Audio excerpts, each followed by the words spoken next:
नमस्कार दोस्तों, स्वागत है आपका आपके अपने चैनल कॉमर्स 6 में। मैं आपको आज कैपिटल मार्केट के बारे में बताऊंगी। फाइनेंस मार्केट के दो टाइप होते हैं। पिछली बार जो मैंने वीडियो डाली थी उसमें मैंने आपको बताया था मनी मार्केट के बारे में। तो एक बार थोड़ा सा रिवाइज करेंगे, फिर उसके बाद अपने टॉपिक पे आएंगे। फाइनेंस मार्केट, फाइनेंस मार्केट कौन सी होती है? जिसके अंदर फाइनेंस मिलता है। तो फाइनेंस दो टाइप से हो गया, एक हो गया हमारा शॉर्ट टर्म और एक होता है जी हमारा लॉन्ग टर्म का। तो शॉर्ट टर्म की अगर बात करते हैं तो बात करेंगे हम लोग 1 दिन से लेकर 364 दिन के लिए जितनी भी मनी की रिक्वायरमेंट होती है वो सारी की सारी किस में काउंट होगी? हमारी मनी मार्केट में। और उन सब की देख रेख कौन करता है? उसका रेगुलेटर कौन होता है? आरबीआई होता है। लेकिन ऐसा तो नहीं है ना कि मार्केट के अंदर लॉन्ग टाइम में पैसे की जरूरत ही ना हो। ऐसा कभी भी नहीं हो सकता, क्योंकि मनी मार्केट है, फाइनेंस है। हो सकता है हमें 1 साल से ज़्यादा टाइम के लिए पैसे की जरूरत हो, हमारे प्रोजेक्ट बड़े हों, हम अपनी इन्वेस्टमेंट को लॉन्ग टाइम के लिए करना चाहते हो। जब हम अपनी इन्वेस्टमेंट को, हमारे प्रोडक्शन को ज़्यादा बड़ा करना चाहते हैं तो हमें कैपिटल भी ज़्यादा चाहिएगी। जब हमें कैपिटल ज़्यादा चाहिएगी, इट मीन्स क्या है कि हमें जो मनी है वो ज़्यादा भी चाहिएगी, ज़्यादा टाइम के लिए भी चाहिएगी। तो अगर हमें पैसा 364 यानी 365 दिन से लेकर चाहे 5 साल, 2 साल हो, 3 साल, 5 साल, 10 साल के लिए चाहिएगा, तो वो कौन सी मार्केट होगी? लॉन्ग टर्म के लिए हो गई। तो लॉन्ग टर्म को रेगुलेट कौन करता है? इसका भी रेगुलेटर है, इसका रेगुलेटर है जी सेबी। तो अब बात करते हैं कि 364 दिन क्यों?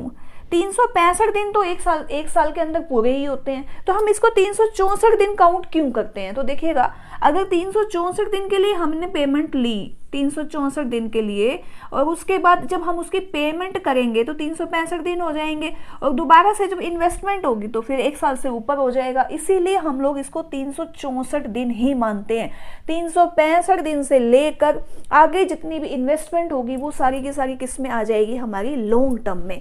वो कैपिटल मार्केट का एक पार्ट होता है। तो देखिएगा एक बार आप ध्यान से, कैपिटल मार्केट बहुत ही इंपॉर्टेंट टॉपिक है। जैसे मनी मार्केट इंपॉर्टेंट था, अगर हम लोग बात करते हैं अपने नेट के एग्जाम की, कोई भी कंपटीशन टेस्ट के, किसी भी तरह का टेस्ट है आपका, अकाउंट से रिलेटेड है, उसमें मनी मार्केट का पार्ट आएगा ही आएगा आपका। मनी मार्केट का प्लस में कैपिटल मार्केट का, IFS। तो देखिएगा एक बार, अब हम लोग बात करेंगे हम लोग किसकी? कैपिटल मार्केट की। कैपिटल मार्केट के अंदर देखिएगा ध्यान से, कैपिटल मार्केट हमारे इंडिया में कहाँ से शुरू हुई, करते करते में बात करेंगे फिर कैपिटल मार्केट कैसे कैसे है। चलिए अब कैपिटल मार्केट को समझते हैं थोड़ा सा, कि कैपिटल मार्केट के अंदर कौन कौन सी मार्केट आती है। कैपिटल मार्केट के अंदर 2 तरह की मार्केट आती है। एक मार्केट होती है जी हमारी प्राइमरी मार्केट, प्राइमरी मार्केट, और एक होती है हमारी secondary market, secondary market. Primary market कौन सी है? जिसके अंदर कोई भी कंपनी पहली बार अपने शेयर्स को इशू करती है।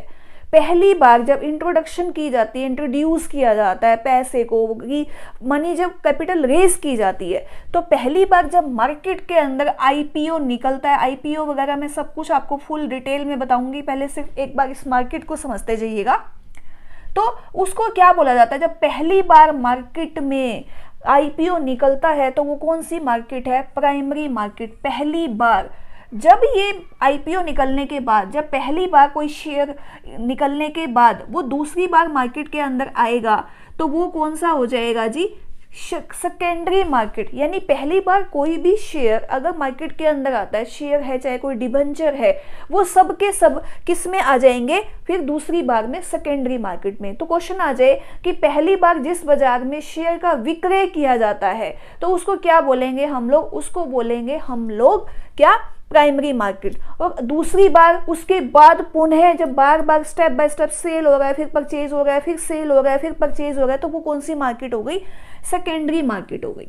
अब कैपिटल मार्केट के अंदर टाइप कौन कौन से होते हैं वो एक बार देखते हैं फटाफट से। एग्जाम पॉइंट ऑफ व्यू से समझते जाइएगा आप लोग इसको।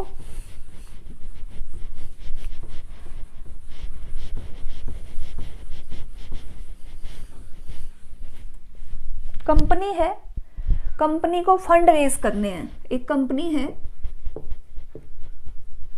एक कंपनी है, उसको अपने कैपिटल को रेज करना है, अपने फंड को रेज करना है, तो वो कैसे रेज करेगी? दो टाइप से रेज कर सकती है। एक तो है जी हमारा इक्विटी, ये सारा ही हमारा क्या है, कैपिटल मार्केट का ही हिस्सा है। एक होते हैं हमारे डिबेंचर या इसको डेट बोला जाता है। तो इक्विटी के पार्ट क्या होते हैं? इक्विटी क्या होता है? शेयर होता है, इसे हम पार्टनरशिप भी बोल सकते हैं। इक्विटी को हम लोग पार्टनरशिप भी बोल सकते हैं, और डेट को हम लोग क्या बोलेंगे? लोन बोल सकते हैं, डिबेंचर भी बोल सकते हैं, डिबेंचर। इसके लिए जो शेयर हैं ये दो टाइप के होते हैं। शेयर दो टाइप के होते हैं। कौन कौन से शेयर होते हैं? एक तो होते हैं जी हमारे इक्विटी शेयर, और एक कौन से होते हैं? Preference share, preference share. और डिबेंचर के अंदर लॉन्ग टर्म डिबेंचर भी हैं, शॉर्ट टर्म भी होते हैं। लॉन्ग टर्म और शॉर्ट टर्म, सारे के सारे शॉर्ट टर्म मतलब कि एक साल से ज्यादा, एक साल के अंदर मतलब एक साल से ज्यादा ही होंगे।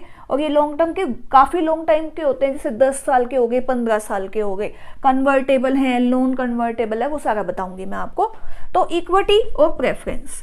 अब कंपनी के पास दो चॉइसेस हैं, या तो कोई कंपनी जब उसको पैसे की जरूरत है तो वो लोन ले ले, या फिर वो शेयर इशू कर दे। अगर वो शेयर इशू करती है तो कंपनी को क्या देना पड़ेगा? कंपनी को देना पड़ेगा डिविडेंड, डिविडेंड। अगर उसको कोई प्रॉफिट होता है तो उसे डिविडेंड देना पड़ेगा। और यहां पर अगर कंपनी को कोई भी प्रॉफिट होता है चाहे नहीं होता, अगर डिवेंचर इशू करती है तो कंपनी को हमेशा ही इंटरेस्ट देना पड़ेगा, इंटरेस्ट देना पड़ेगा, चाहे उसके ऊपर कंपनी को लॉस भी हो जाए, लेकिन फिर भी इंटरेस्ट देना पड़ेगा। इसमें यह फायदा है कि अगर कंपनी को किसी कारण से प्रॉफिट नहीं हो पाया तो डिवेंचर में डिविडेंड नहीं देना पड़ेगा शेयर्स में, लेकिन डिवेंचर में तो इंटरेस्ट देना पड़ेगा। तो कंपनी क्या करे? कंपनी के पास दो चॉइसेस हैं। कंपनी ये सोचती है कि मैं इक्विटी को पूरा का पूरा लूं, या फिर डिवेंचर, या दोनों का कुछ रेशो बना लो। क्योंकि जैसे मान लीजिए एक कंपनी है, उसने क्या किया? एक कंपनी है, उसने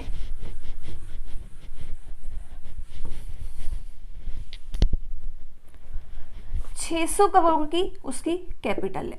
उसने क्या किया? अब शेयर्स इशू कर दिए, मान लो 100 करोड़ रुपए के।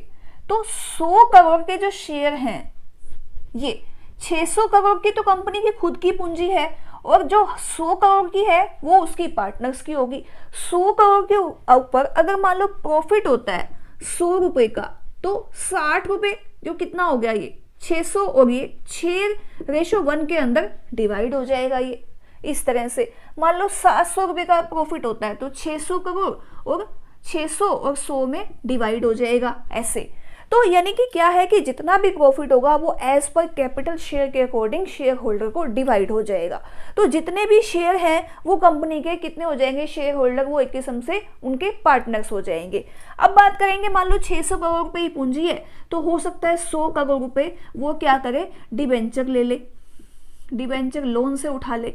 अब अगर कंपनी 100 करोड़ रुपए की पूंजी उठाती है तो उसे हर महीने या हर साल उसको क्या देना पड़ेगा? इंटरेस्ट देना पड़ेगा।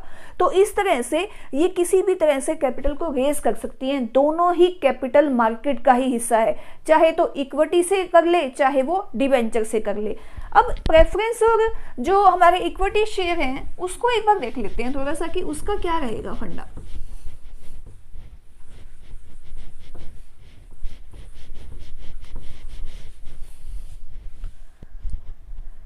प्रेफरेंस शेयर और इक्विटी शेयर। प्रेफरेंस शेयर जो होते हैं वो कंपनी के अंदर एक किस्म से पहले अधिकार रखते हैं। एक किस्म से जैसे मान लो हमारे घर के अंदर खाना बना, बहुत बढ़िया वाला खाना हमने बना रखा है, और हमारे यहाँ पे मेहमान आ गए, तो हम सबसे पहले खाना किसको देंगे? प्रेफरेंस शेयर को। सेम इसी तरह से डिविडेंड के अंदर भी, अगर डिविडेंड हमारे यहाँ पे कंपनी में प्रॉफिट होता है तो सबसे पहले कौन हिस्सा ले लेगा? प्रेफरेंस शेयर वाले, और दूसरा हिस्सा कौन लेगा? इक्विटी वाले। यानी कि ऐसे कौन से शेयर हैं जिनमें लाभांश लेने का, डिविडेंड लेने का पहला अधिकार होता है? तो पहला अधिकार किसको होता है? प्रेफरेंस शेयर होल्डर को, और इक्विटी शेयर होल्डर बाद में लेते हैं। तो अब बात करेंगे इन सबको कंट्रोल कौन करता है। स्टॉक एक्सचेंज में शेयर्स जो हैं वो इशू होते हैं, बिल्कुल इशू होते हैं। तो अब ये देखते हैं हम लोग कि इन सबको कंट्रोल कौन करता है, वो देख लेते हैं। सारा कैपिटल मार्केट का ही हिस्सा है, कोई भी क्वेश्चन इसमें से बन सकता है।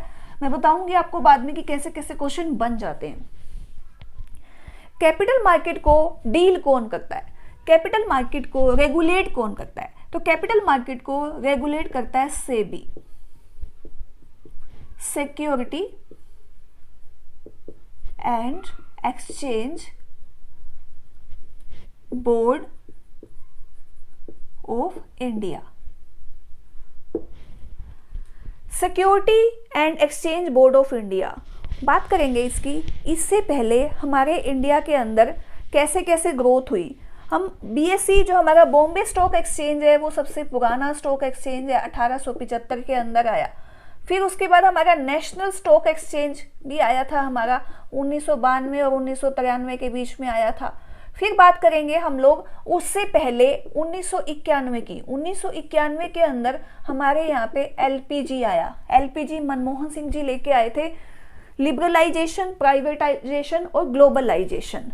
तो ये जो एलपीजी आया था उसके बाद ही बहुत ज़्यादा मल्टीनेशनल कंपनियां हमारी मार्केट में आ गई थी।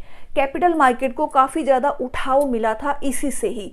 एलपीजी कब आया? 1991 में। कौन लेके आए? मनमोहन सिंह जी लेके आए। कौन थे वो? वहाँ के उस टाइम में वित्त मंत्री थे।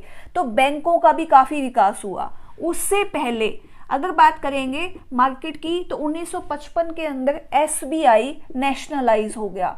1955 के अंदर 1969 के अंदर 14 बैंक नेशनलाइज हो गए। ये भी कैपिटल मार्केट का ही हिस्सा है कि लोन कैसे कैसे मार्केट के अंदर उठाव आया, कैसे कैसे जो मनी है वो कैसे कैसे रेज हो गई थी। 1980 की बात करेंगे, 1980 के अंदर 6 बैंक जो थे वो नेशनलाइज हो गए। और जो कैपिटल मार्केट का हिस्सा था जो कि इन सबको लोन को प्रोवाइड करता है वो कौन था जी? सिडबी और आईडीबीआई। ये दोनों बैंक 1964 में, सिडबी 1980 के अंदर और आईडीबीआई 1964 के अंदर। और उसके बाद बात करेंगे हम लोग यूटीआई 1964 में आ गया। आईसीआईसीआई 1955 में आया। ये सब कैसे कैसे ग्रोथ हुई। एलआईसी 1956 के अंदर। जीआईसी आया, जीआईसी। ये सब कैपिटल मार्केट के ही एक पार्ट हैं जो कि क्या करते हैं? लोन प्रोवाइड करते हैं। वो कैसे कैसे हैं वो देखेंगे हम लोग। तो एक बार सेबी को थोड़ा सा समझ लेते हैं, फिर इनको देख लेंगे कि लेंडर कौन है और बोरोवर कौन है कैपिटल मार्केट के अंदर। देखिएगा ध्यान से।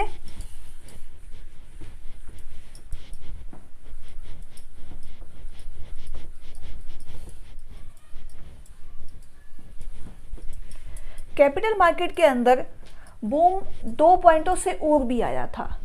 2 पॉइंट कौन कौन से थे? एक तो था जी ASBA, यानी कि अब मार्केट के अंदर, कैपिटल मार्केट के अंदर उठाव आने लग गया। कैसे आया? एक जो ये जो है ना, क्या आया जी? Application support bye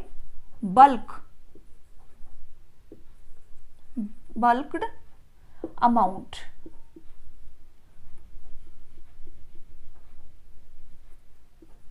bulk amount में, यानी कि अगर कभी भी कोई एक मार्केट में शेयर इशू किए जाते हैं, आईपीओ निकलता है। आईपीओ का मतलब क्या होता है जी? आईपीओ इसका मतलब होता है इनिशियल पब्लिक ऑफर। पहली बार जब मार्केट के अंदर शेयर इशू होते हैं तो मार्केट के अंदर सेबी की क्या टर्म एंड कंडीशन है कि 90% सब्सक्रिप्शन होना जरूरी है। अगर किसी कारण से 90% सब्सक्रिप्शन नहीं होता तो क्या करना पड़ेगा? मार्केट में पैसे को वापस देना पड़ेगा। यानी कि अगर स्टॉक एक्सचेंज में आईपीओ निकलेगा, आईपीओ निकला, इनिशियल पब्लिक ऑफर, कोई भी शेयर जो क्या होगा, कौन सी कंपनी निकालती है, अनलिस्टेड, अनलिस्टेड। तो अगर 90% से कम की सब्सक्रिप्शन होती है तो कंपनी उसको अपने लिस्ट में नहीं डालती। और 90% कैसे इशू हो जाएंगे, पहली बार अगर कंपनी अपने शेयर निकालेगी, कोई उसको तो जानता नहीं है, लिस्ट में उसका नाम नहीं है, तो क्या करेंगे, ये application support bye bulk amount में कुछ जो एजेंट होते हैं, कुछ ब्रोकर होते हैं, कुछ मीडिएटर होते हैं, वो क्या करते हैं, कंपनी के अंदर एक कंपनी के शेयर को मिनिमम अमाउंट पे खरीद लेते हैं कि आपके सब्सक्राइब हो चाहे ना हो, वो आपके खरीद लेंगे 90%, और बाद में उसको चाहे पब्लिक में कितने भी रेट में बेचें। तो इस तरह से क्या हुआ, मार्केट के अंदर काफ़ी ज़्यादा बूम आ गया कि कोई भी अगर शेयर आता है, अगर ब्रोकर उसको ले लेते हैं तो क्या होगा, मार्केट में तो सेल हो ही जाएगी, आज नहीं तो कल हो जाएगी, तो कंपनी क्या है, लिस्टेड हो जाएगी। और एक बार अगर कंपनी लिस्टेड हो जाती है तो उसका बिजनेस तो चढ़ना ही चढ़ना है। तो इस तरह के ब्रोकर्स कौन कौन से हैं, जैसे हमारे यूटीआई है, UTI, GIC, LIC, SIDBI, IDBI, ये सब बैंक जो हैं, ये जो एजेंसीज हैं या म्यूचुअल फंड के अंदर इन्वेस्टमेंट जो करती हैं, वो इस तरह की कंपनीज के जो शेयर्स हैं उनको परचेज कर लेती है, बाद में पब्लिक में अपने रेट पर उसको सेल करती है। ठीक है, तो अब इन सबको कंट्रोल कौन करेगा, इनको कंट्रोल करने वाला भी तो चाहिए ना। और एक और भी है, जैसे हमारे एक और फाइनेंस कंपनी है NBFC, non banking financial corporation, ये भी बहुत ज्यादा चला हुआ है कि बैंक तो नहीं है लेकिन काम बैंक वाले ही करता है वो सारे के सारे। तो अब इन सबको कंट्रोल करने के लिए 1988 के अंदर सेबी आया, security and exchange board of India, कि कोई ऐसी कंपनी गलत शेयर तो इशू नहीं कर रही है, गलत इंफॉर्मेशन तो नहीं दे रही है, कहीं ऐसा तो नहीं है ना कि कहीं कुछ ऐसा गलत कर रही हो जिससे मार्केट के अंदर खराब हो जाए, सब कुछ इन्वेस्टमेंट ना हो और जबकि काम कोई और गलत हो जाए। तो सेबी को 1988 में लाया गया, 1988 के अंदर कि हाँ सेबी, तूने ना जितनी भी ये कंपनीज है ना, इसके आईपीओस निकलते हैं, शेयर मार्केट है, रूल एंड रेगुलेशन है, सबको तूने पूरी की पूरी कैपिटल मार्केट को देखना है। देखना शुरू कर दिया। क्या था, इसको वॉच डॉग बोला जाता था, वॉच डॉग की तरह ये काम करती थी, यानी कि चौकीदार की तरह इसने काम करना शुरू कर दिया। अब चौकीदार की तरह काम करना शुरू कर दिया, पावर तो इसके पास थे नहीं, देखने की पावर थी, इसने इन्फॉर्मेशन देके जाना शुरू कर दिया, मार्केट की रिपोर्ट पूरी की पूरी गवर्नमेंट को दी कि कंपनीज के अंदर तो ऐसे प्रॉब्लम आ रही है, कुछ लोगों का लॉस हो जाता है, पब्लिक का लॉस हो रहा है। तो धीरे धीरे 1992 में 30 जनवरी 1992 के अंदर इसको क्या बना दिया गया, इसको पूरी की पूरी पावर दे दी गई, स्टैट्यूटरी बॉडी बन गई, ये स्टैट्यूटरी बॉडी बन गई है, यानी कि क्या बन गया, ये बन गया जी वैधानिक निकाय। दो तरह से बॉडीज होती हैं हमारे यहाँ पे, एक तो होती है संविधानिक, जो कानून और एक्ट के अंतर्गत अमेंडमेंट जब होती है संविधान में तो बनती हैं, और कुछ ऐसे होते हैं जो कि वैधानिक होती हैं, जो एक्ट के तहत होती हैं। जैसे कि ये एक्ट बना, सेबी का एक्ट बना 1992 के अंदर फोर्स में आ गई, 30 जनवरी को इसको वैधानिक दर्जा मिल गया, वैधानिक दर्जा। क्वेश्चन बहुत बार आता है सेबी से रिलेटेड, तो एक क्वेश्चन आपका आना ही आना है कि सेबी को पावर कब मिली, सेबी की फुल फॉर्म क्या है, कब आया, 88 में आया। अच्छा, वैधानिक इसको कब मिला, इसको करना क्या होता है, किसको कंट्रोल करती है, कैपिटल मार्केट को कंट्रोल करती है, इसकी पावर क्या है। अगर कोई कंपनी किसी भी कारण से कोई भी गलत शेयर इशू कर रही है, गलत इंफॉर्मेशन कर रही है, मिसलीडिंग कर रही है, तो उसी टाइम कंपनी का लाइसेंस क्या हो सकता है, कैंसिल हो सकता है। फाइन, लगभग 25 करोड़ तक का फाइन कंपनी लगा सकती है, ये सेबी लगा सकती है, कंपनी को तुरंत शट डाउन भी कर सकती है। आपने सुना होगा बहुत सी कंपनीज हैं जो कि मतलब कि गलत तरीके से पैसा कलेक्ट करती है पब्लिक से, आम जनता से, और बाद में उसके ऊपर बैन लगा दिया जाता है, कंपनी पूरी की पूरी बंद हो जाती है। जैसे सहारा कंपनी है, वो बीच में बंद हो गई थी, वो सेबी ने उसके ऊपर बैन लगा दिया था। तो इस तरह की कुछ कंपनीज हैं जिनके ऊपर सेबी बैन लगा सकती है, पूरा का पूरा बिजनेस उनका बंद कर सकती है, कंपनी को शट डाउन कर सकती है और 25 करोड़ रुपए तक का जुर्माना भी लगा सकती है। तो अब सेबी को पूरी पावर है, ठीक है। अब बात करेंगे आगे, एक और चेंजेस आए जिससे कैपिटल मार्केट काफी ज्यादा उठाव में आई। एक आया जी हमारा T+2। T+2 क्या होता है? T+2 का मतलब होता है कोई भी ट्रांजैक्शन होती है, कोई भी, तो उसका निपटारा, उसका पूरा का पूरा समाधान T+2, यानी कि जैसे ही कोई ट्रांजैक्शन हुई को नेक्स्ट 2 डेज के अंदर उसका निपटारा करना जरूरी है। इसको बोला जाता है T+2, ठीक है, ये ध्यान रखना। और सपोज मान लो बुधवार को कोई भी ट्रांजैक्शन होती है वेडनेसडे को, तो फ्राइडे तक इसका पूरा का पूरा समाधान हो जाना चाहिए, ठीक है। बात समझ में आई यहाँ तक?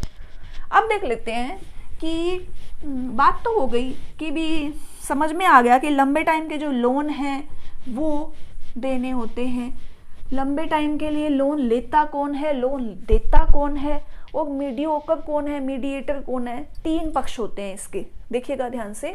सबसे पहले तो देखेंगे लेंडर सेक्टर कौन सा है इसका, lender sector of capital market. Lender sector का मतलब क्या हुआ? जो कि लेंडिंग करते हैं, देते हैं फाइनेंस, तैयार बैठे हैं कैपिटल मार्केट के अंदर कि हमसे फाइनेंस लो। वही के वही पर्सन्स हैं जो शॉर्ट टर्म के अंदर भी लोन प्रोवाइड करते हैं।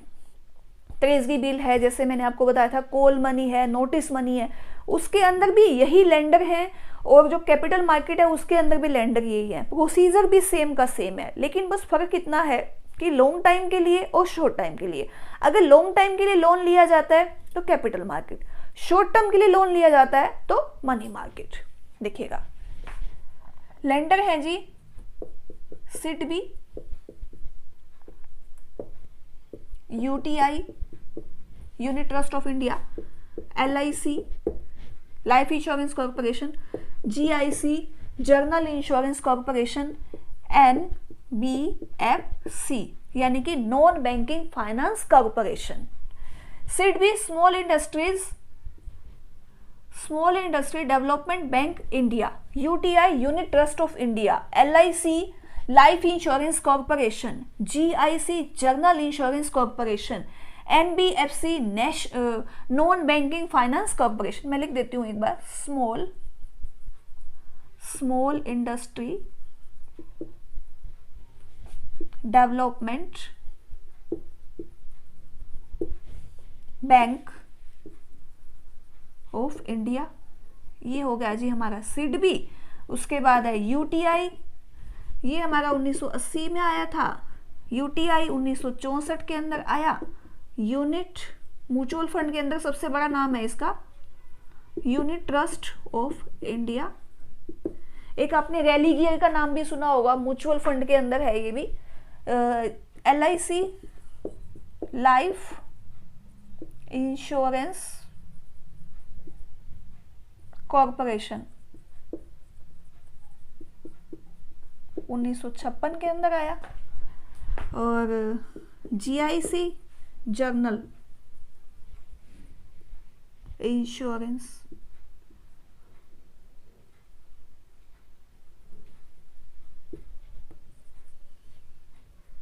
कॉर्पोरेशन, एक है NBFC non banking finance corporation. ये कुछ नाम है जो क्या है, लेंडर हैं कैपिटल मार्केट के अंदर, बहुत बड़े मार्केट के बहुत बड़े लोन प्रोवाइड करते हैं। किसको प्रोवाइड करते हैं? जो बोरोवर्स हैं। बोरोवर कौन है वो देख लेते हैं एक बार कि लोन देने वाले तो ये हो गए लेंडर, तो बोरोवर कौन है?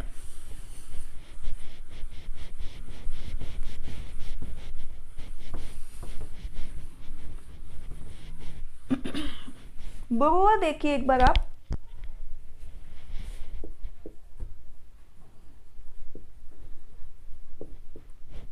बोरोवर है जी एक तो बैंक, बैंकों को भी शॉर्ट टर्म के लिए लोन, कई बार लॉन्ग टर्म के लिए भी लोन लेना पड़ता है। गवर्नमेंट कह सकते हैं।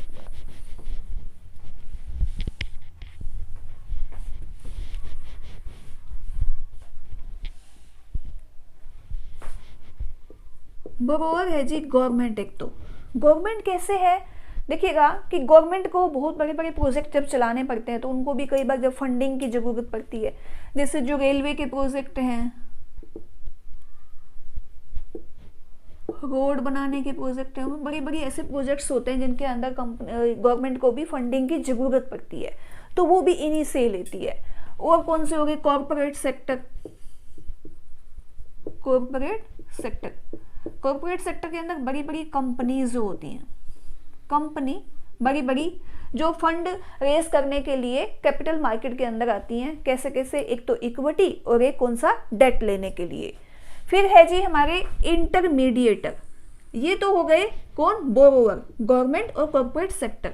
अब इंटरमीडिएटर कौन है? इंटरमीडिएटर जो कि क्या करते हैं? इन सबको संभालते हैं। हमारा स्टॉक एक्सचेंज जो कि मार्केट को पूरा का पूरा संभालता है, जितने भी शेयर्स होते हैं उनको सेल परचेज करने के लिए स्टॉक एक्सचेंज के अंदर ही आते हैं। हमारे बड़े बड़े स्टॉक एक्सचेंज है, बॉम्बे स्टॉक एक्सचेंज है, नेशनल स्टॉक एक्सचेंज है, और भी अहमदाबाद स्टॉक एक्सचेंज, काफ़ी सारे स्टॉक एक्सचेंज है, लगभग 23 हैं मार्केट के अंदर बड़े बड़े स्टॉक एक्सचेंज। और इंटरमीडिएटर और कौन है? जो हमारे स्टॉक एक्सचेंज के ब्रोकर होते हैं।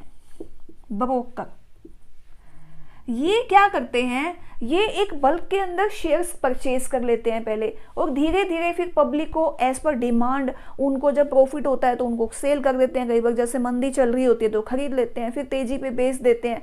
तो ये मीडियोकर का काम करते हैं। तो ये कौन से हैं जी? हमारे इंटरमीडिएटर। तो कैपिटल मार्केट के अंदर 3 पॉइंट हो गए। एक तो हमारे होते हैं लेंडर, एक हमारे कौन से हो गए? बोरोवर, और एक होते हैं हमारे इंटरमीडिएटर।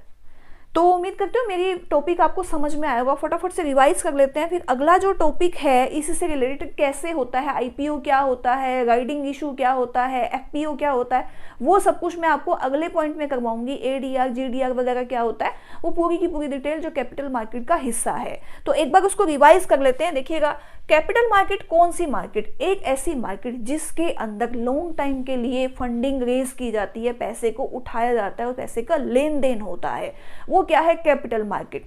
2 तरह से मार्केट होती है हमारी, एक मनी मार्केट होती है, एक कैपिटल मार्केट होती है। एक हमारा पैसा का बाजार हो गया, एक हमारा पूंजी बाजार हो गया। तो कैपिटल मार्केट को कौन कंट्रोल करता है? इसका रेगुलेटर कौन है? सेबी है, security and exchange board of India, जो कि 1992 के अंदर स्टैट्यूटरी बॉडी बन गई। 30 जनवरी 1992। आया कब था? 1988 के अंदर। पूरी की पूरी कैपिटल मार्केट को, चाहे म्यूचुअल फंड है, शेयर्स हैं, डेट है, इक्विटी है, कुछ भी है, पूरा का पूरा कॉर्पोरेट सेक्टर जितना भी है, स्टॉक एक्सचेंज है, स्टॉक मार्केट है, उन सबको कंट्रोल कौन करता है? सेबी करता है। सेबी की पावर है कि ताकि वो लोगों को, आप लोग मतलब कि जो कंपनीज हैं वो पब्लिक को गुमराह ना करे, मिसलीड ना करे। तो उन सबकी कंट्रोलिंग कौन करता है? सेबी करता है। अच्छा, अब बात करेंगे कि इसके अंदर मार्केट कौन कौन सी है हमारी। एक तो प्राइमरी मार्केट होती है, एक सेकेंडरी मार्केट होती है। पहली बार जब शेयर इशू होता है या परचेज हो, पहली बार जब मार्केट के अंदर आता है तो मार्केट होती है प्राइमरी मार्केट, दूसरी बार सेकेंडरी मार्केट होती है। ठीक है, यहाँ तक मैंने बताया। फिर मैंने आपको बताया कि लेंडर कौन कौन होते हैं। लेंडर होते हैं कि बड़े बड़े जो हमारे जो म्यूचुअल फंड वगैरह के डीलर हैं, जैसे जीआईसी है, यूटीआई है, और सिडबी है, आईडीबीआई है, आईसीआईसीआई है। ये जितने भी बड़े बड़े जो इंडस्ट्रीज हैं, फाइनेंस कंपनीज हैं, फाइनेंस सेक्टर हैं, ये लोन प्रोवाइड करते हैं। और लोन लेता कौन है? लोन लेता है गवर्नमेंट लेती है, बड़े बड़े प्रोजेक्ट को कंप्लीट करने के लिए। बड़े बड़े कॉर्पोरेट सेक्टर हैं जिनको लोन की जरूरत होती है कैपिटल रेज करने के लिए, बिजनेस को इंप्रूव करने के लिए, तो वो कैपिटल मार्केट से लोन उठाती है, मनी को रेज करती है।